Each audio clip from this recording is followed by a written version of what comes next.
C. Joseph Vijay எனும் நான்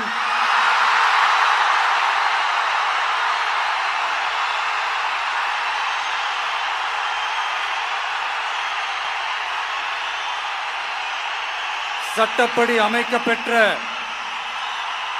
இந்திய அரசியல் அமைப்பின்பால் உண்மையான நம்பிக்கையும் மாறா பற்றும் கொண்டிருப்பேன் என்றும்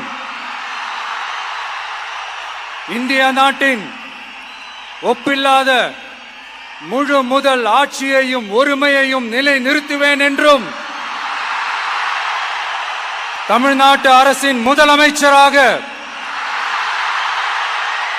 உண்மையாகவும் உளச்சான்றின்படியும் என் கடமைகளை நிறைவேற்றுவேன் என்றும்